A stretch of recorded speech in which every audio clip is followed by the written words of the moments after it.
warahmatullahi wabarakatuh. Salam guru penggerak. Perkenalkan, saya Enda Fitriani, calon guru penggerak angkatan 10 dari SDN Gading 3 Surabaya. Pada video kali ini saya akan menunjukkan video aksi nyata saya dalam memberikan diseminasi tentang budaya positif di lingkungan sekolah saya, yaitu di SDN Gading 3 Surabaya. Selamat menyaksikan. Warahmatullahi wabarakatuh. Selamat siang dan salam sejahtera bagi kita semua. Pertama-tama, marilah kita panjatkan pujian dan syukur kehadirat Tuhan karena kita telah diberi kesehatan hingga pada siang hari ini dapat berkumpul di sini untuk mendengarkan diseminasi aksi nyata budaya positif oleh Bu Enda Fitriani. Tak lupa saya sampaikan terima kasih kepada teman-teman atas kesediaan hadir untuk duduk di sini belajar bersama tentang aksi nyata budaya positif. Kebetulan Bapak Kepala Sekolah tidak dapat hadir karena beliau ada kepentingan kedinasan di luar. Untuk mempersingkat waktu, sebelum kita mengikuti diseminasi budaya positif yang akan disampaikan oleh Bu Enda Fitriani, marilah kita baca basmalah terlebih dahulu. Dengan dibacakannya basmalah bersama-sama, maka aksi nyata diseminasi budaya positif yang akan disampaikan oleh Bu Enda Fitriani SPD resmi dibuka. Monggo Bu Enda untuk menyampaikan apa saja tentang budaya positif itu. Silakan, waktu dan tempat kami berikan. Terima kasih Bu Ratna. Assalamualaikum warahmatullahi wabarakatuh. Waalaikumsalam warahmatullahi wabarakatuh. Yang terhormat Bapak Kepala SDN Gading 3 Surabaya, yang terhormat Bapak Ibu guru dan juga staf karyawan SDN Gading 3 Surabaya.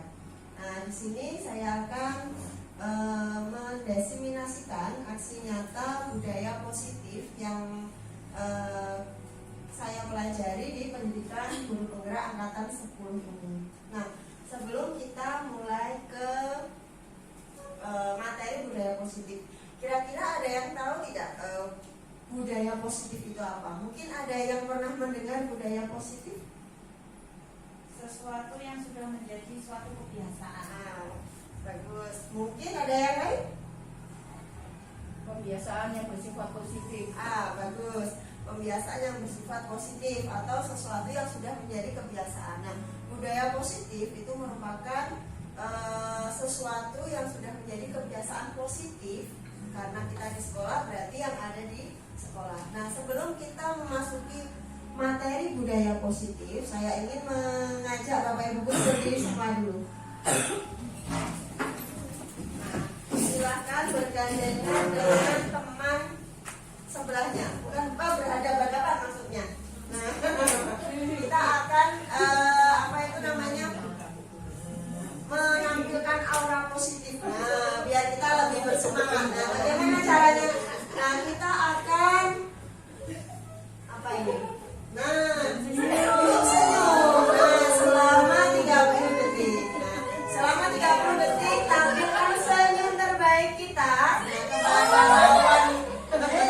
kepada teman kita agar aura positif kita menjadi positif. Oke, 1, 2, 3. Hai. Oke, terima kasih Bapak Ibu.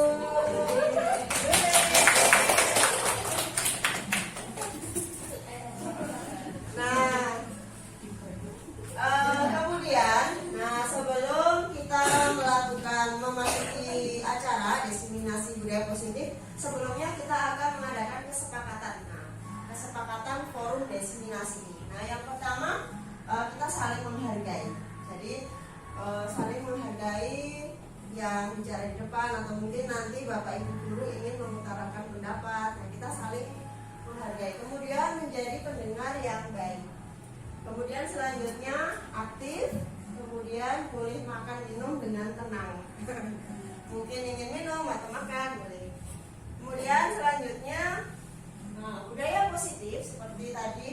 Budaya positif itu merupakan perwujudan dari nilai-nilai atau keyakinan universal yang diterapkan di sekolah yang bertujuan untuk menumbuhkan karakter anak. Nah, seperti tadi Bu Ilma dan Bu Eva, budaya positif itu apa sih? Sesuatu yang sudah menjadi kebiasaan. Nah, itu merupakan sesuatu yang sudah menjadi kebiasaan yang diterapkan di sekolah yang bertujuan untuk menumbuhkan karakter peserta didik atau karakter murid.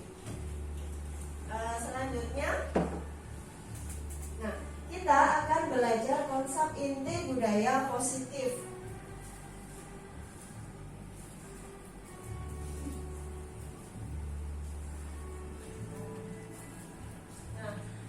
Konsep inti budaya positif yang akan kita pelajari, yang pertama yaitu tentang perubahan paradigma belajar. Kemudian ada disiplin positif, kemudian ada nilai-nilai kebajikan, ada kebutuhan dasar manusia, ada motivasi perilaku manusia, ada posisi kontrol guru, ada keyakinan kelas, dan juga ada segitiga restitusi. Nah, itu apa? Nanti akan kita bahas satu persatu. Kemudian selanjutnya yaitu pembelajaran dengan paradigma baru. Nah, Bapak Ibu sudah pernah mengenal ya, ini tidak asing bahwa profil pelajar Pancasila sudah tidak asing lagi bagi kita ya.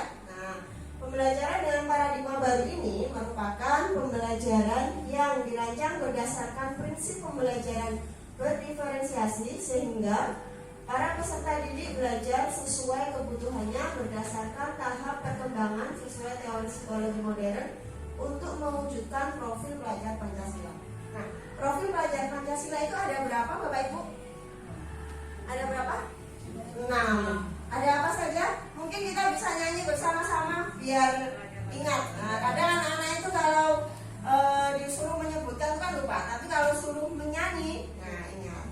Bisa menyanyi profil pelajar Pancasila? Nah, ada yang bisa memimpin? Bu Elma, Bu Elma.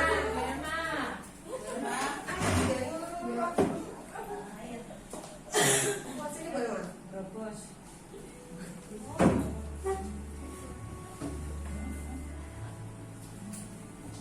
Terima kasih Bu Enda. Teman-teman, supaya nggak ngantuk, kita punya menyanyikan lagu profil pelajar Pancasila ya dengan gerakan. Kita kasih contoh ya.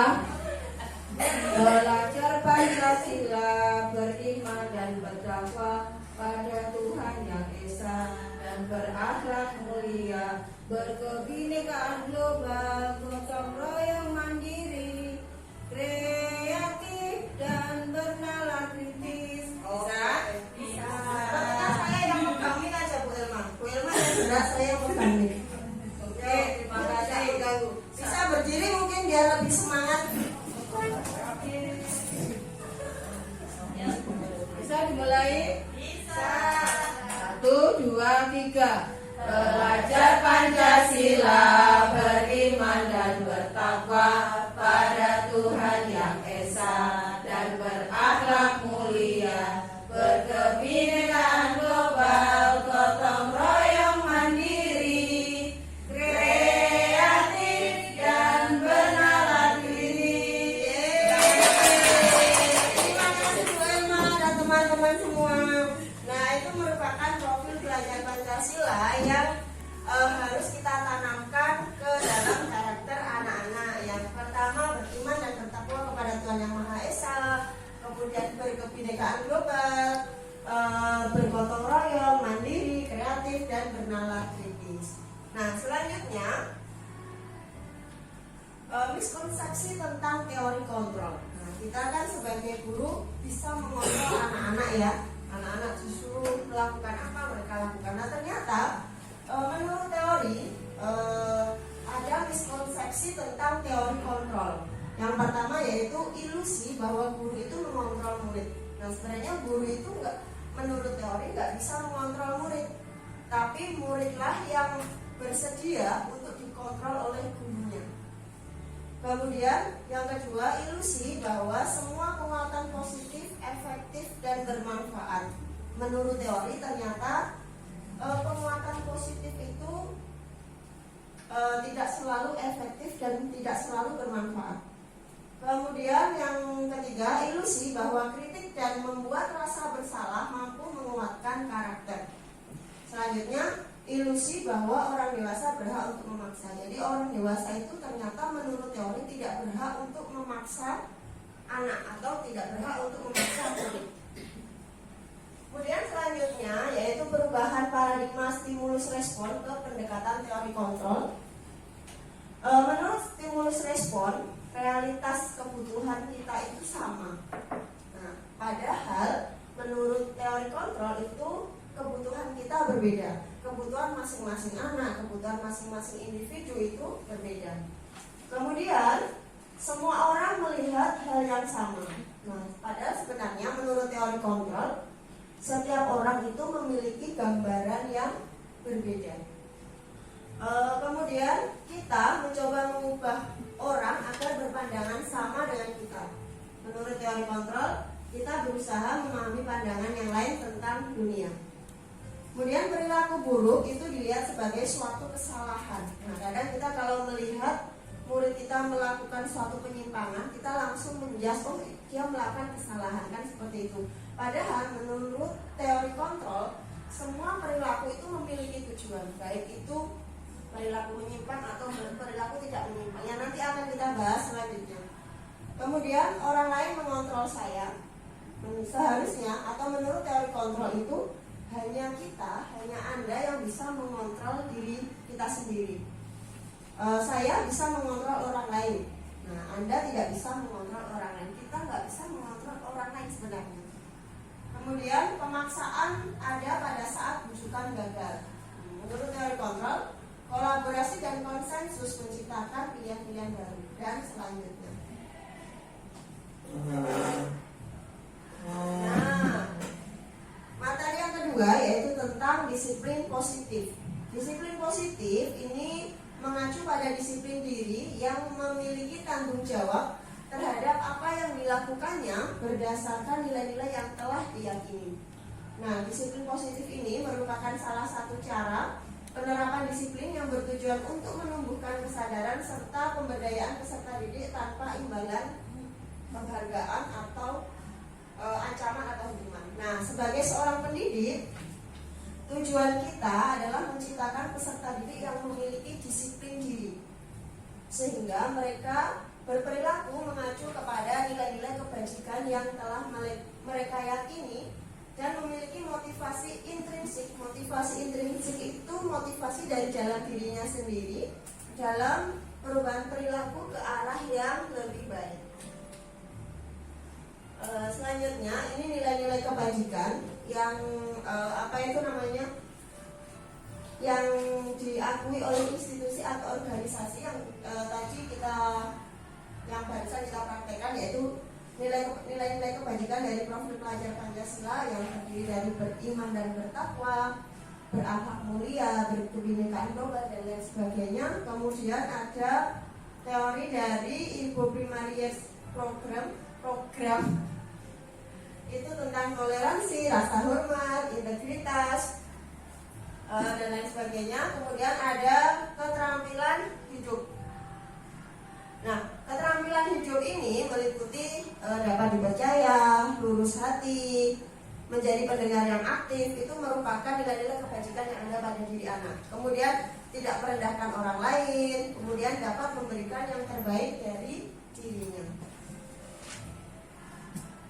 Selanjutnya yaitu tentang kebutuhan dasar manusia. Nah, membahas tentang kebutuhan dasar manusia, kira-kira kebutuhan apa? Kita punya kebutuhan apa tidak, Bapak Ibu? Kira-kira kebutuhan jenengan semua apa? Kebutuhan jenengan apa, Bu Iin? Kebutuhannya Bu Iin apa? Makan.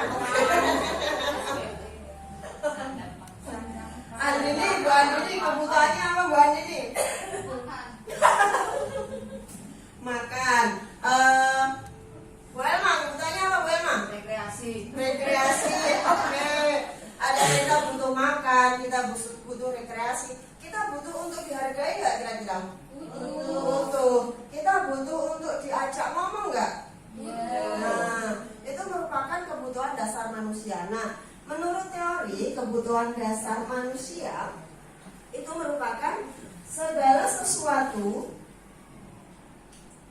Kebutuhan dasar manusia itu merupakan segala sesuatu yang kita lakukan untuk mendapatkan apa yang kita inginkan, atau seluruh tindakan yang kita lakukan memiliki tujuan tertentu, dan semua usaha terbaik yang kita lakukan dalam rangka agar kebutuhan dasar kita terpenuhi dengan baik.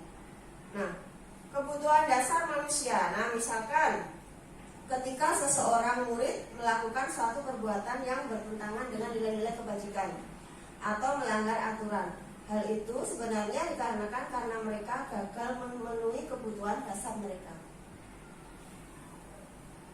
Nah, kebutuhan dasar manusia itu menurut teori ada 5, Bapak Ibu. Nah, seperti tadi yang diungkapkan oleh Bu In, kebutuhannya Bu In apa? Makan. Apalagi Bu In? Tidur. Bu In butuh tidur? Rekreasi. Nah, ternyata menurut teori kebutuhan dasar manusia itu dibagi menjadi 5. Yang pertama kebutuhan, salah ya. Yang pertama yaitu kebutuhan untuk bertahan hidup. Jadi murid kita semua orang itu butuh untuk bertahan hidup. Kebutuhan bertahan hidup itu meliputi apa saja? Yang pertama makanan, pakaian, ada tempat tinggal, keamanan, kesehatan. Kita butuh itu semua ya. Nah, kemudian ada kebutuhan rasa kasih sayang dan rasa terima kasih, yaitu perasaan diterima oleh orang lain, kemudian dipedulikan, kemudian berbagi, kerjasama, menjadi bagian dalam kelompok. Itu merupakan kebutuhan akan kasih sayang. Selanjutnya yaitu kebutuhan penguasaan, yaitu terdiri dari harga diri, keinginan untuk dianggap. Kalau kita nggak dianggap, kira-kira sedih nggak Bapak Ibu? Sedih ya. Kemudian memimpin, misalnya Bu nggak bisa omong, misalnya sedih ya Bu ya. Kemudian ada berprestasi, diakui, didengar. Itu merupakan kebutuhan dasar penguasaan. Selanjutnya yaitu kebutuhan dasar kebebasan. Ini meliputi mandiri, memiliki pilihan. Jadi kita butuh untuk memiliki pilihan ya kan? Kemudian ada mencoba hal baru atau mengendalikan arah dirinya sendiri. Kemudian yang terakhir yaitu kebutuhan kesenangan, seperti yang diutarakan Bu Elma tadi. Butuh rekreasi, butuh bermain, butuh humor atau sesuatu yang menghibur, butuh tertawa seperti yang kita lakukan tadi. Nah, dari sini ada studi kasus. Coba kita analisis bersama-sama ya. Ibu Siti, seorang wali kelas di SDN Harapan. Nah, studi kasusnya, Ibu Siti, seorang wali kelas di SDN Harapan, sedang bingung menghadapi ulah salah satu murid di kelasnya, yaitu Tony. Beberapa anak telah mengeluhkan Tony yang seringkali meminta bekal makan siang mereka dengan paksa. Nah, jika Anda menghadapi situasi seperti Ibu Siti, kira-kira yang Anda lakukan apa? Kira-kira apa yang Anda lakukan? Kemudian, menurut Anda, apa alasan Tony melakukan hal tersebut? Mengambil dengan paksa bekal makanannya. Apa Bu Evi? Mungkin mau menjawab? Tony lapar. Tony kebutuhannya tidak terpenuhi.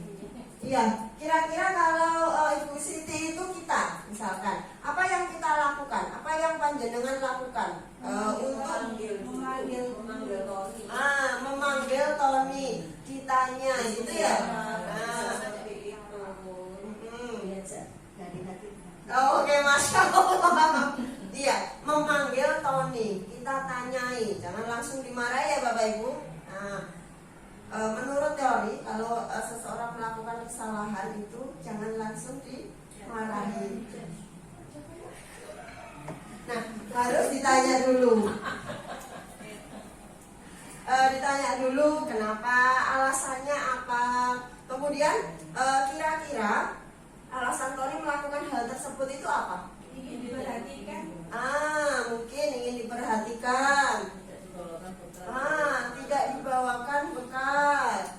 Nah, Iri. Memang sudah kebiasaannya. sudah kebiasaannya mungkin ya. Nah, ini alasan Tony. Misalkan alasan pertama, ketika kita sudah memanggil Tony, kemudian alasan Tony karena dia lapar dan orang tuanya tidak membawakan bekal. Nah, seperti tadi siapa yang bilang? Iin ya, tidak dibawakan bekal. Nah, berarti kebutuhan dasar apa yang sedang Tony penuhi?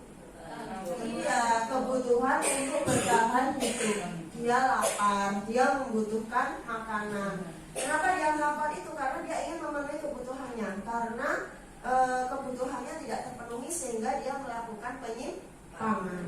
Nah, apabila alasan Tony itu merupakan ingin mendapatkan perhatian, seperti tadi kata Bu Evi. Nah, karena dia merasa temannya jadi memperhatikan dia. Kalau dia melakukan hal tersebut, temannya jadi perhatian nih. Nah, ketika temannya melaporkan tindakannya pada guru dan gurunya memberitahu orang tuanya sehingga orang tuanya jadi memperhatikan dia, maka kebutuhan dasar yang sedang dipenuhi Tommy adalah kebutuhan akan rasa kasih sayang. Mungkin di rumah dia kurang diperhatikan oleh orang tuanya, mungkin oleh gurunya mungkin kurang diperhatikan, atau mungkin kebutuhan dasarnya akan kasih sayang itu kurang sehingga dia melakukan suatu penyimpangan agar mendapatkan perhatian untuk memenuhi kebutuhan tersebut. Kemudian apabila alasan Tony itu karena agar temannya jadi takut dengan dia, atau agar temannya jadi takut dan menuruti keinginannya misalkan, maka sebetulnya Tommy itu sedang berusaha memenuhi kebutuhan dasarnya, yaitu kekuasaan. Nah, dan temennya wedi, yang temennya itu menurut istilahnya apa itu? Takut ya. Nah, berarti dia ingin memenuhi kebutuhan dia akan kekuasaan. Nah, cara kita bagaimana apabila sudah mengetahui alasan Tony? Apabila alasannya dia memenuhi kebutuhan dasarnya akan kekuasaan, mungkin kita bisa memberikan amanah kepada dia untuk menjadi ketua kelas, atau mungkin diamanahi untuk mengkoordinator apa gitu ya. Nah, kemudian selanjutnya misalkan alasan Tony karena bosan nih. Karena bosan, ibunya selalu bawa makanan itu aja.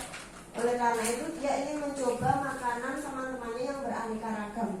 Berarti dalam hal ini Tony berusaha ingin memenuhi kebutuhannya akan kebebasan. Dia ingin memilih. Nah, ini juga bisa kita terapkan di lingkungan kelas kita, Bapak Ibu. Mungkin ketika di kelas yaitu umek aja. Ternyata apa nih, kebutuhan dasarnya akan kebebasan itu terancam. Misalnya dia nggak bebas dengan duduk aja. Kan ada ya anak yang tipe belajarnya kinestetik, audio visual, apa lagi satunya? Nah itu ya mungkin yang kinestetik dia kan nggak bisa diam, sehingga apabila kita suruh diam, dia merasa kebutuhannya tidak terpenuhi. Nah, bagaimana caranya agar kita bisa memenuhi kebutuhan anak yang seperti itu? Mungkin kita bisa melakukan pembelajaran yang bervariasi dengan metode yang lain. Kemudian yang selanjutnya yaitu motivasi perilaku. Jadi manusia dalam melakukan sesuatu itu memiliki motivasi. Nah, motivasi itu ada dua, Bapak Ibu. Ada motivasi ekstrinsik yang berasal dari luar, ada juga motivasi intrinsik, motivasi dari dalam. Motivasi ekstrinsik ini yang pertama yaitu mungkin dia melakukan sesuatu karena untuk menghindari hukuman atau ketidaknyamanan. Misal, dia memakai seragam ke sekolah karena takut dihukum. Kalau tidak memakai atribut lengkap, dia takut untuk dihukum. Nah, itu namanya motivasi ekstrinsik. Kemudian yang selanjutnya untuk mendapatkan imbalan atau penghargaan dari orang lain, untuk mendapatkan pujian. Nah, itu namanya motivasi ekstrinsik. Nah, yang akan kita tumbuhkan dalam budaya positif ini adalah tingkah laku anak atau kebiasaan anak yang muncul dari motivasi intrinsiknya. Motivasi intrinsik itu apa? Yaitu motivasi yang berasal dari dalam dirinya sendiri untuk menjadi orang yang mereka inginkan dan menghargai diri mereka sendiri dengan nilai-nilai yang telah mereka percaya. Jadi ketika mereka memakai seragam sekolah lengkap, ya itu memang dari kesadarannya dalam diri kalau itu memang kewajibanku kalau aku anak sekolah harus memakai seragam lengkap.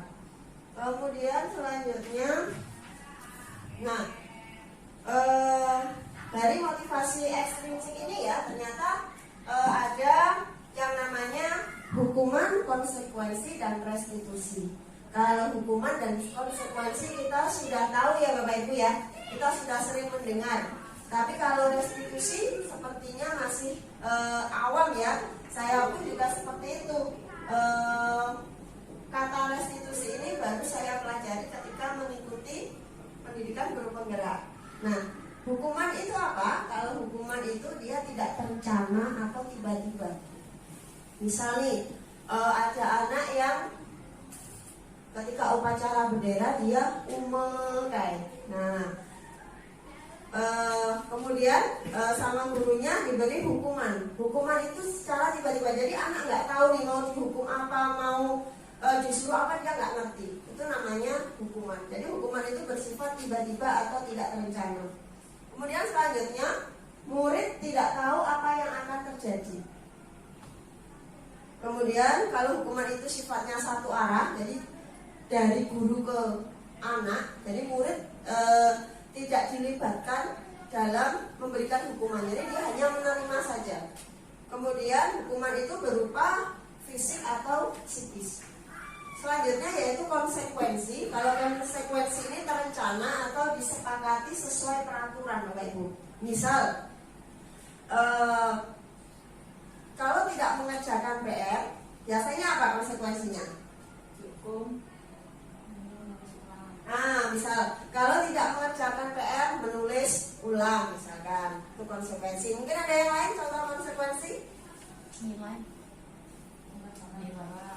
Oh ya, kalau tidak mengerjakan PR bisa mengerjakan di luar. Atau mungkin apabila tidak mengerjakan PR, tanda tangan orang tua. Nah, jadi kalau konsekuensi itu sudah disepakati sesuai peraturan, terencana. Jadi anak itu tahu, oh kalau aku nggak mengerjakan PR, nanti konsekuensinya ini. Nah, seperti itu. Kemudian kalau konsekuensi itu murid tetap dibuat nggak nyaman. Mungkin suruh usai WC itu kan nggak nyaman ya. Atau mungkin suruh minta tanda tangan keliling ke guru-guru. Nah, itu kan tidak nyaman. Kemudian selanjutnya sikap guru selalu memonitor, jadi dipantau terus. Kalau konsekuensi seperti itu. Selanjutnya restitusi. Nah, restitusi ini merupakan sesuatu yang baru juga saya pelajari, yaitu proses menciptakan kondisi bagi murid untuk memperbaiki kesalahan. Kemudian proses kolaboratif yang mengajarkan murid untuk mencari solusi sendiri. Nah, nanti yang akan kita bahas lebih lanjut. Jadi restitusi itu, misalkan anak-anak melakukan suatu kesalahan, kita tidak langsung menghukumnya, seperti yang tadi kita bahas. Atau kita tidak langsung, oh kalau kamu ini harus begini, tidak seperti itu. Tapi kalau restitusi itu, apabila anak melakukan penyimpangan, kita tanya dulu, kita ajak diskusi dulu, apa sih alasan dia melakukan hal tersebut. Nah, baru kita analisis kira-kira dia ingin memenuhi kebutuhan dia dalam hal apa. Nah, misalkan kebutuhannya tentang kebutuhan untuk bertahan hidup yang seperti tadi kita analisis Bapak Ibu. Nah, kita bisa mengambil solusi selanjutnya. Kemudian yang selanjutnya yaitu tentang posisi kontrol seorang guru. Nah, posisi kontrol seorang guru menurut teori ini ada 5. Yang pertama sebagai penghukum, kemudian sebagai pembuat rasa bersalah, kemudian sebagai teman, sebagai pemantau, dan yang terakhir sebagai manajer. Nah, kira-kira yang telah kita lakukan, yang telah saya lakukan dan kita semua lakukan nih, posisi kontrol apa yang sering kita lakukan Bapak Ibu? Penghukum ya. Mungkin ada yang membuat rasa bersalah. Biasanya kalau membuat rasa bersalah itu gimana? Ya Allah Raya, gak usahnya aku tak. Biasanya kan gitu ya. Nah, mungkin kalau sebagai teman itu biasanya kita ngomong-ngomongan, ayo tarik dan digarap tarik. Nah, itu posisi kontrol sebagai teman. Selanjutnya sebagai pemantau dan yang terakhir jadi sebagai manajer. Nah, yang kita harapkan kita bisa contoh ya ini, contoh penerapan 5 posisi kontrol. Nah, misal nih pada satu kasus siswa tidak memakai atribut lengkap saat upacara bendera.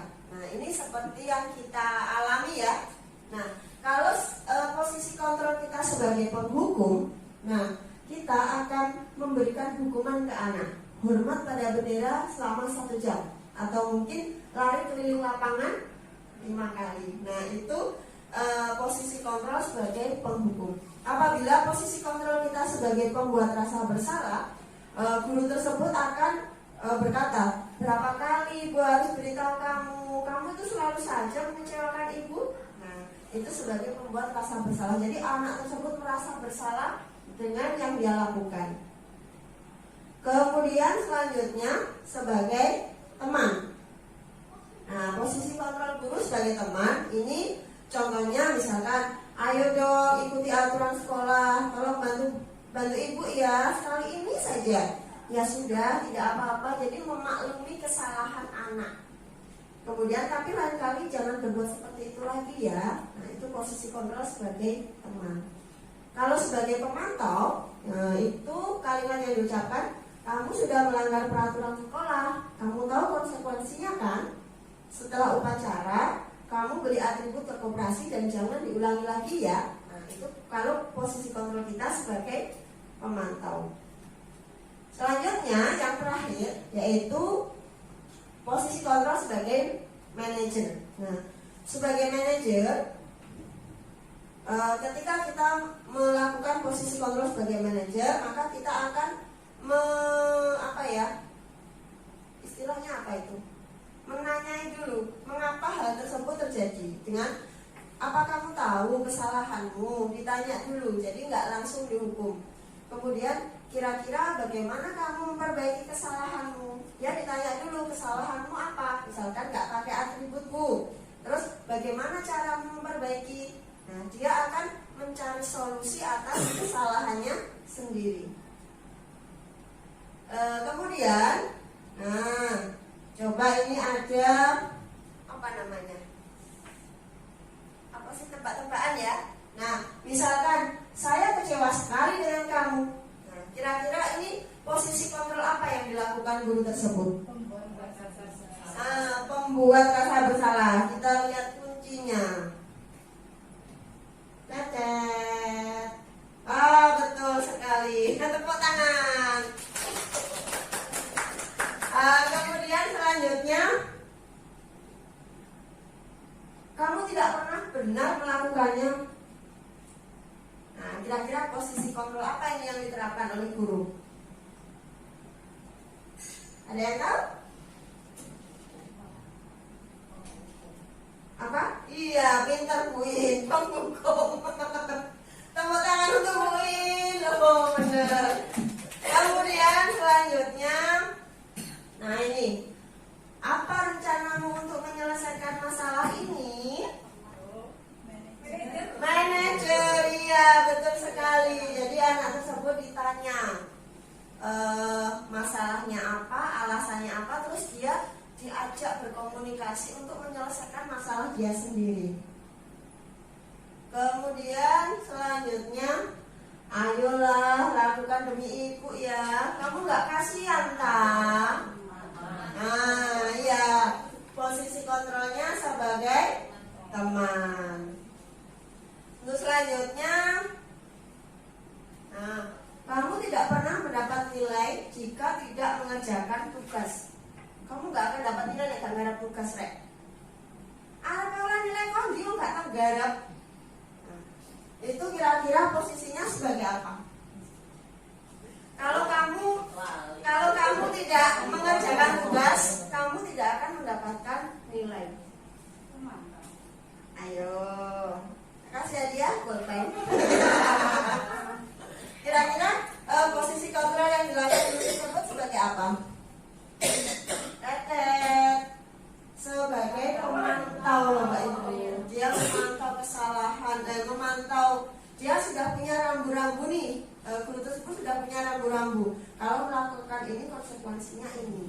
Nah, itu namanya pemantau.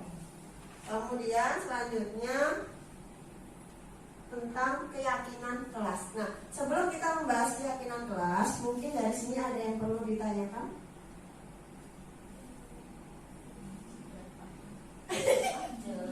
Oke, kita lanjut ya. Nah, keyakinan kelas. Nah, sebelum kita masuk ke materi, mengapa sih keyakinan kelas? Mengapa kok bukan peraturan kelas aja? Ada yang tahu? Mengapa kok keyakinan kelas? Iya, kalau keyakinan kelas itu disepakati bersama. Jadi anak-anak itu diajak untuk merancang bersama. Kemudian kalau peraturan itu saklek ya, kalau peraturan sifatnya saklek.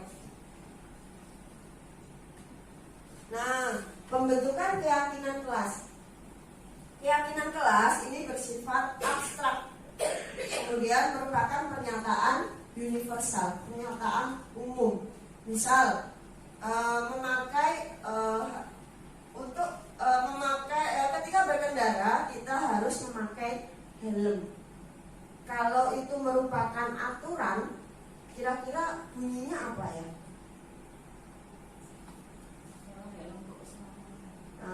Harus memakai helm ketika naik sepeda motor, misalkan seperti itu ya. Tapi kalau itu merupakan keyakinan kelas, karena sifatnya universal, kira-kira bunyinya apa?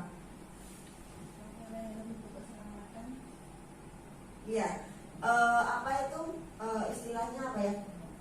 Menjaga keselamatan, gitu ya. Nah, keyakinan kelasnya menjaga keselamatan. Nah, menjaga keselamatan itu kan kalau naik sepeda motor nggak hanya pakai helm, apalagi mengatur kecepatan. Nah, kemudian di dalam membuat keyakinan kelas itu menggunakan pernyataan yang positif. Pernyataan yang positif itu seperti tadi loh, saling menghargai, kemudian disiplin waktu, jujur, kemudian menjaga fasilitas sekolah, itu pernyataan yang positif. Jadi ketika kita memberikan keyakinan kelas atau keyakinan kelas tersebut sudah disepakati, misalkan menghargai, saling menghargai, misalkan seperti itu. Artinya apa? Kita tidak boleh saling mengejek teman, kita tidak boleh saling merendahkan, atau kita tidak boleh kalau anak-anak itu saling memanggil nama orang tua. Nah, kemudian pembentukan keyakinan kelas itu sedikit saja agar mudah diingat. Nah, jadi sebelum kita masuk ke pembelajaran, nah, mungkin nanti bisa diterapkan di awal tahun ajaran baru. Sebelum kita melakukan pembelajaran, memulai pembelajaran, kita membentuk keyakinan kelas yang disepakati oleh anak-anak.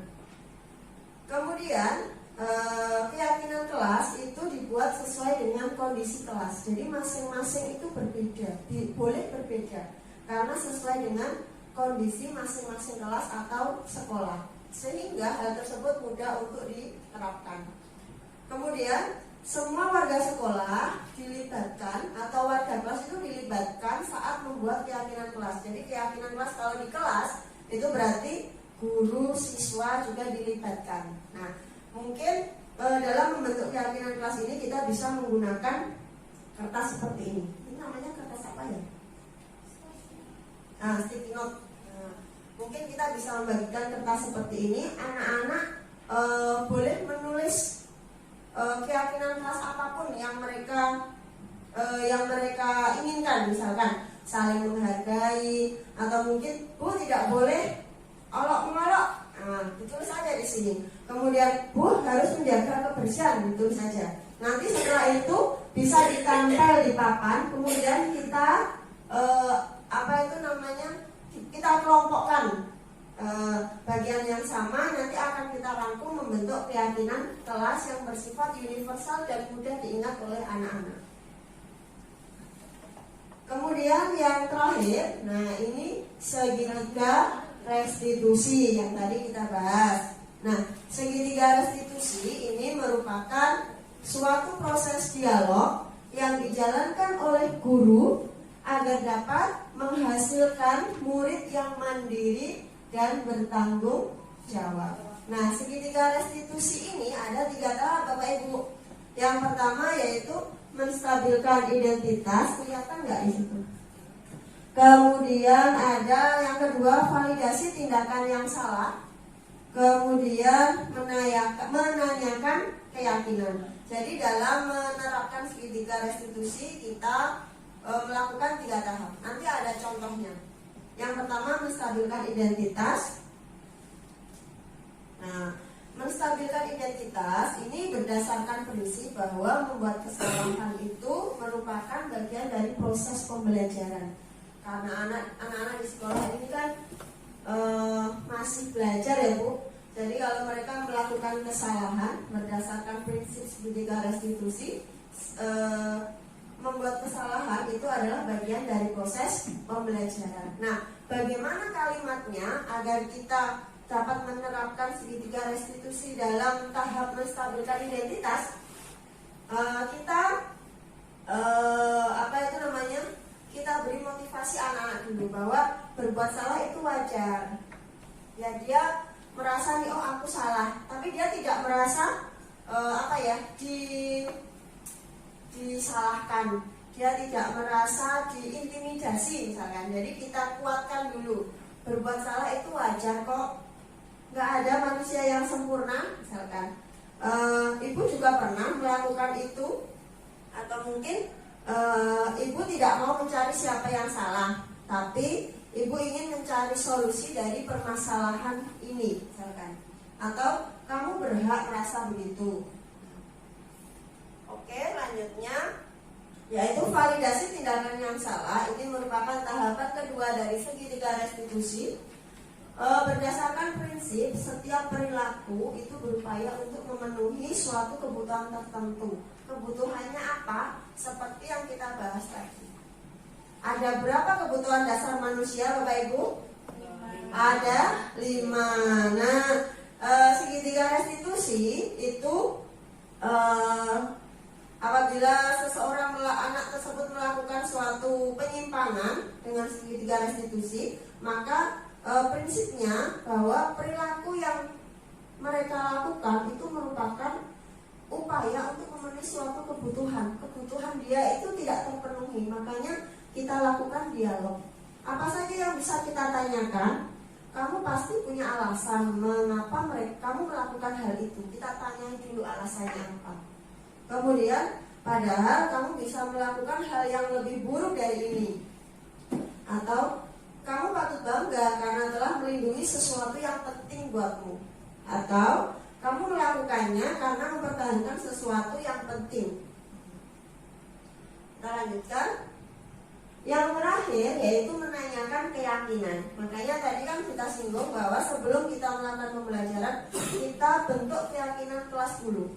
Nah, keyakinan kelas ini berdasarkan prinsip teori kontrol yang tadi sudah kita pelajari, bahwa pada dasarnya kita termotivasi secara intrinsik. Nah, apa saja pertanyaan dalam menanyakan keyakinan ini? Bisa kita tanyakan, apa keyakinan kelas kita? Ketika dia menjawab, baru kita lanjutkan pertanyaannya. Mungkin nilai-nilai apa yang telah disepakati bersama? Seperti apa gambaran sebuah kelas yang ideal menurut kamu? Kamu ingin menjadi orang yang seperti apa sih? Nah, seperti itu. Nah, ini kemudian ini merupakan contoh penerapan segitiga restitusi. Dengar nggak lagi? David, Ibu tadi dengar dari ketua kelas katanya kamu habis bertengkar dengan Andika ya? Iya Bu, saya dibentak-bentak sama Andika Bu. Kenapa kok dibentak-bentak? Saya menggambar di meja Bu, Andika membentak saya katanya itu tidak boleh. Terus saya kesel Bu, kan bisa tinggal baik-baik, akhirnya kami bertengkar. Oh, kalau boleh tahu, kenapa Davin menggambar di meja? Iseng saja Bu, saya hari ini tidak membawa uang saku. Saya tidak bisa membeli jajan di kantin Bu. Jadi saya berdiam diri di kelas sambil menggambar, lalu Andika datang membentak-bentak saya Bu. Oh, seperti itu. Tidak apa-apa. Dari dulu waktu masih sekolah juga pernah melakukan hal yang salah. Pernah terlambat masuk sekolah, pernah bertengkar dengan teman, bahkan juga pernah mencoret-coret meja. Bu Indah lihat kamu suka menggambar ya? Iya Bu, suka sekali. Saya juga sering mengikuti lomba menggambar Bu. Wah, hebat kamu. Kalau kamu asal bakat kamu bisa lebih sukses dan berkembang. Lalu, apa yang kamu lakukan terhadap Andika? Saya marah-marah Bu dan saya mendorongnya sampai terjatuh Bu. Oh, begitu. Pasti kamu berbuat seperti itu ada alasannya ya? Iya Bu, Andika bentak-bentak saya Bu, kan bisa bilang baik, gak perlu bentak-bentak. Oh, begitu. Ya wajarlah kalau kamu marah karena kamu tidak suka dibentak-bentak sama temanmu.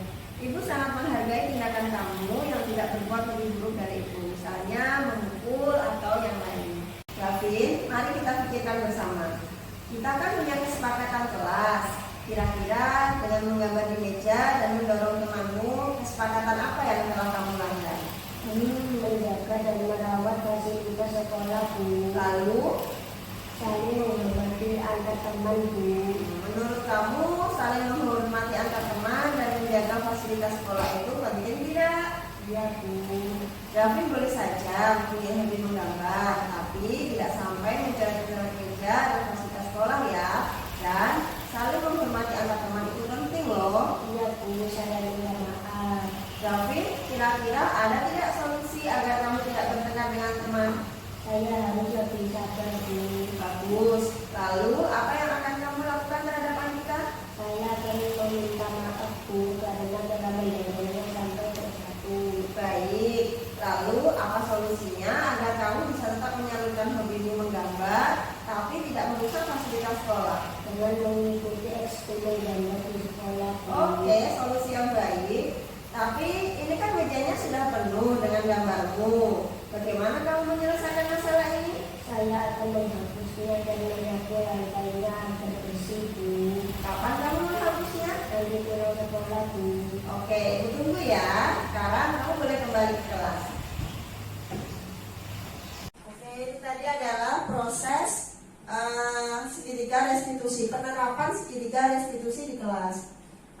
Kemudian alhamdulillah sudah kegiatan kita sudah selesai Bapak Ibu. Nah, dalam penerapan program disiplin positif ini hendaknya guru memiliki standar kepribadian profesional dan sosial yang baik, di mana guru mampu merefleksikan atau merefleksi dirinya dalam posisi kontrol saat ini. Bagaimana perjalanan dirinya sebagai among atau manajer yang menuntun murid-muridnya menjadi insan yang mandiri, merdeka, dan bertanggung jawab.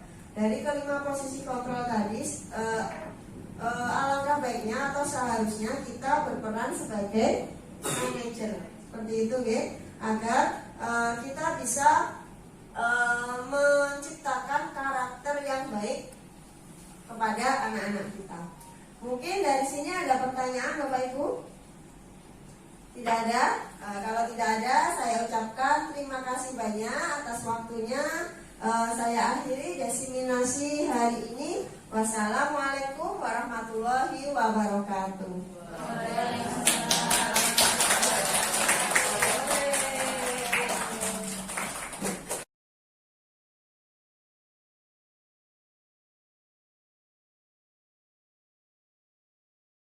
Assalamualaikum warahmatullahi wabarakatuh.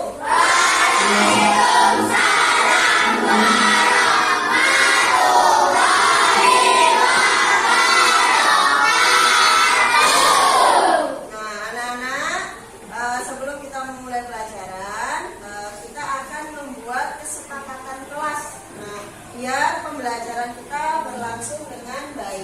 Ada yang tahu kesepakatan kelas itu apa? Apa bedanya kesepakatan dan peraturan? Ada yang tahu? Nah, nanti kalian kalau peraturan kan Bu Enda sendiri yang buat ya. Misalkan tidak boleh datang terlambat. Nah, itu kan Bu Enda yang buat. Nah, kalau kesepakatan kita buat bersama-sama. Kalian nanti akan membuat kesepakatan kelas, sesuatu yang kalian inginkan di kelas kita biar pembelajaran kita berjalan dengan baik.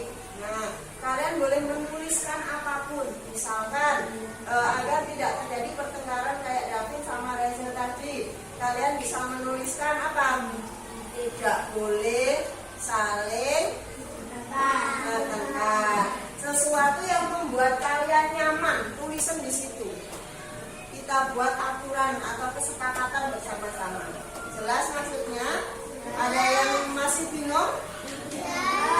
Tidak. Jadi misalkan kalian pengen kelasnya misalkan bersih, kalian tulis aja di situ menjaga kebersihan atau membuang sampah harus di tempat sampah sesuai yang kalian inginkan. Jelas ya? Masing-masing anak punya keinginan yang berbeda-beda kan tentang kelas kita. Jelas, ada yang mau ditanyakan? Nah, Bu Enda bagikan ya. Buat satu saja, satu anak menulis satu aja ya. Nanti kita tempel bersama-sama.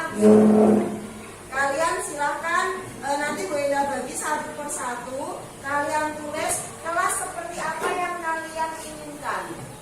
Ya, Bu, tidak ada pembulian. Bu, aku pengen kelas kita bersih. Aku pengen kelas kita indah. Terserah kalian, ya. Terserah kalian ingin menuliskan apapun tentang kelas kita. Nanti kita tempel satu persatu di situ. Kita buat kesepakatan kelas bersama. Jelas, anak-anak? Silakan menulis di sini.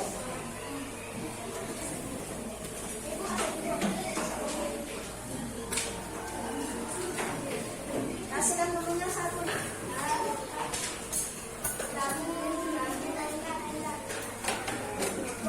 Alat tulisnya silakan disiapkan.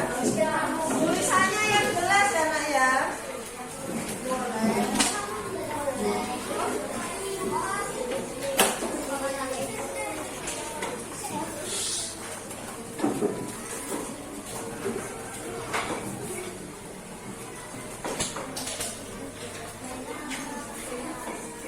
Nggak usah pakai nama ya.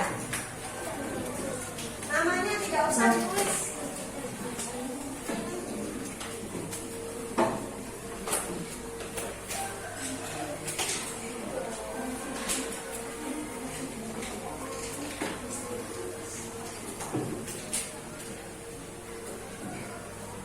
Tulisannya yang agak besar biar bisa dibaca.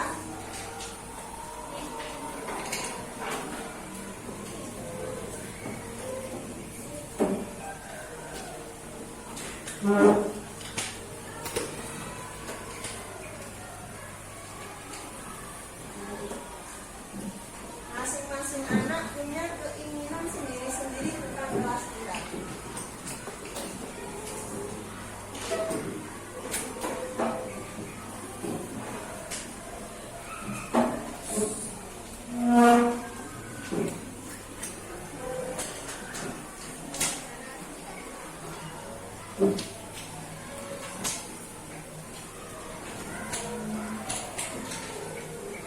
Bu Enda beri waktu 2 menit ya untuk menuliskan ya. Nanti kalau yang sudah selesai boleh langsung ditempel di sini. Yang sudah selesai boleh langsung ditempel. Nah, ya, silakan ditempel. Gak usah tinggi-tinggi, sesuai kamu aja.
bisa membantu Bu Enda ke depan?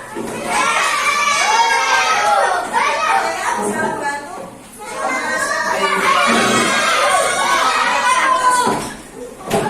Minta tolong misalkan tentang kebersihan kamu kelompokkan di sini. Misalkan tentang pembulian di sini. Ya kalimatnya sama dikelompokkan ya bisa. Ya. Kayak tidak boleh bertengkar ya sama-sama tidak boleh bertengkar. Tidak boleh saling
menjaga kebersihan, boleh nggak? Ditulis ya. Kesepakatannya menjaga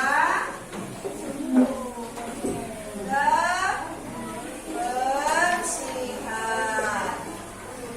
Kemudian yang selanjutnya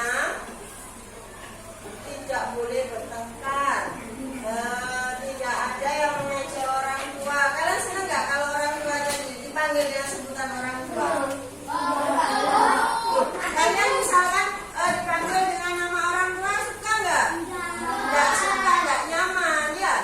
Nah, kemudian tidak ingin ada pembulian, tidak boleh saling pukul, nggak dilarang bertengkar, saling menghormati, tidak boleh bertengkar ya. Kalau ini semua kita rangkum, kira-kira kesepakatan apa yang cocok untuk keinginan kalian?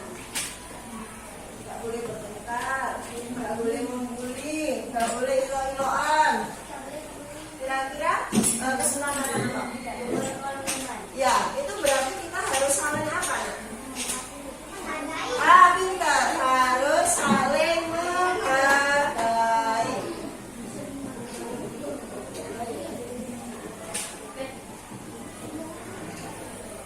Saling menghargai. Terus ini ada lagi nih. Dilarang mencontek di sekolah. Kita boleh nggak nyontek?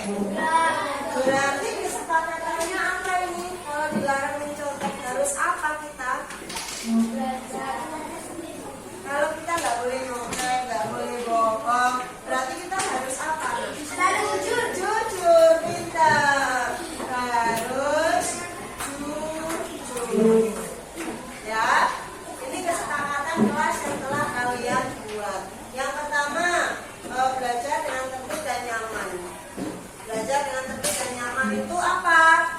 Bisa dengan nggak boleh ngomong sendiri ketika pembelajaran, nggak boleh wirawiri ke kamar mandi. Apa wirawiri itu?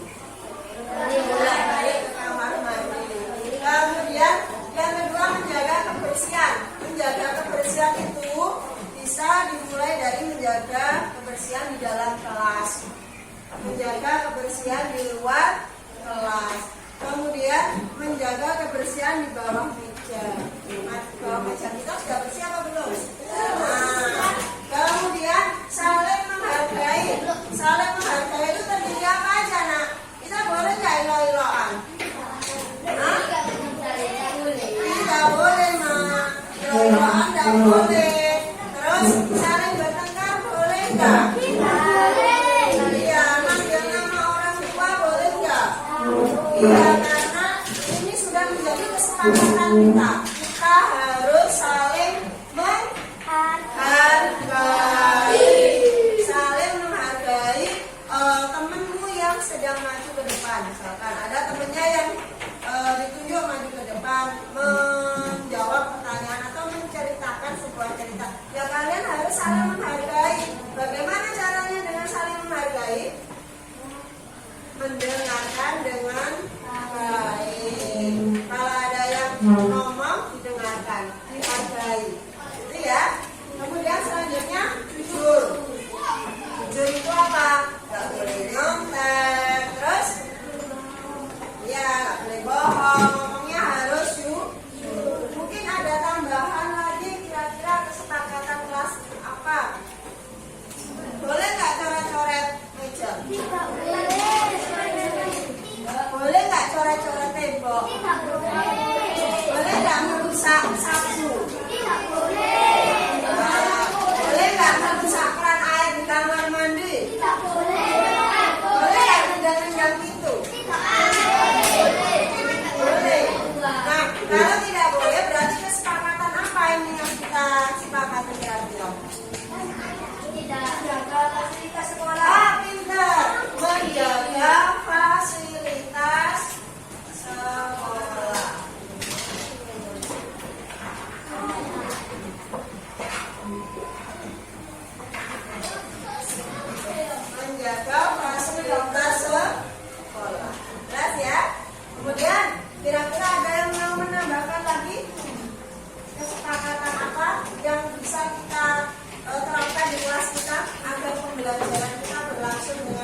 Kalau tidak merusak tumbuhan, nggak boleh menyakiti teman, salah satunya ini ya.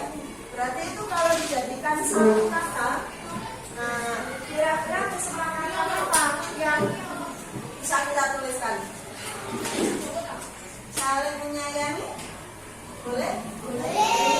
Saling menyayangi, bisa menyayangi itu nggak hanya sesama manusia ya, menyayangi tumbuhan, menyayangi hewan. Kalau menyayangi tumbuhan seperti yang dikatakan Nathan, apa yang kita lakukan? Tidak boleh apa tadi Nathan? Tidak boleh merusak tumbuhan. Pintar. Kalau kita menyayangi tumbuhan, selain tidak boleh merusak, setiap hari harus kita apakan tumbuhan itu? Disiram. Kalian mau melakukan itu?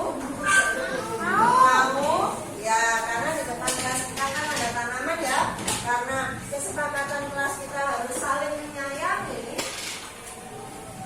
Berarti setiap hari kalian bisa menyiram tanaman secara bergantian.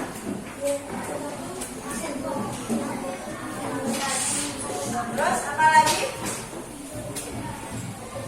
Kira-kira jam masuk kita jam berapa ya nak? Jam 7. Istirahat? Ya.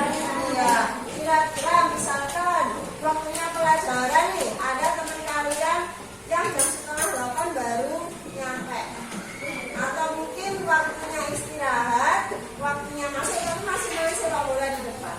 Kira-kira kesepakatan kelas apa ini yang bisa dilakukan? Harus tepat waktu, benar. Harus tepat waktu atau disiplin.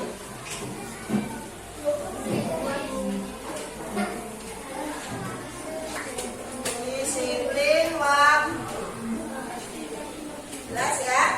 Jadi ini kesepakatan kelas kita bersama. Yang pertama apa? Belajar dengan tertib dan nyaman. Namanya belajar dengan tertib itu ya kita mengikuti pembelajaran dengan baik. Nyaman, membuat yang lain nyaman. Artinya apa? Kita nggak boleh ganggu. Kalau yang belajar ya mengikuti dengan baik. Nggak boleh ganggu temannya. Nggak boleh apa lagi ya? Mainan sendiri ya. Kemudian menjaga kebersihan. Berarti kalau kita masuk, misalkan kita orok-orok nih, atau ada sampah di bawah meja misalkan, apa yang kita lakukan? Karena kesepakatan kelas kita menjaga kebersihan, ya apa kan? Diambil, dibuang ke tempat sampah. Terus teman-teman, nah dari kesepakatan kelas ini mungkin ada yang boleh ditanyakan.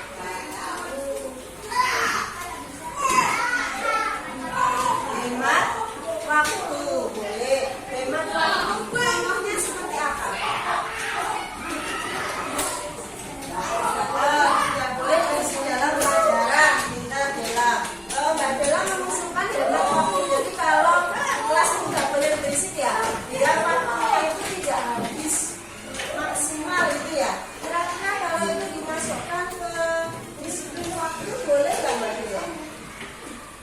Sama apa enggak? Sama apa enggak? Atau mungkin belajar dengan tertib dan nyaman bisa dimasukkan ke situ enggak kira-kira? Bisa? Gitu ya. Kata Mbak Ila, kalau di dalam kelas nggak boleh ramai tuh biar hemat waktu. Itu bisa dimasukkan ke dalam belajar dengan tertib dan nyaman. Anak-anak bisa dipahami kesepakatan kelas kita. Nah, sekarang Brenda tanya nih, kalau ada anak yang memanggil temannya dengan sebutan orang tua, kira-kira anak tersebut melanggar kesepakatan kelas yang mana? Saling menghargai. Ya, kita lanjutkan lagi. Contoh lagi, ada anak nih yang suka menggambar di tembok, coret-coret tembok. Kira-kira melanggar kesepakatan yang mana ini? Iya, menjaga fasilitas sekolah. Karena kita harus menjaga fasilitas sekolah. Jadi misalkan kita dapat ini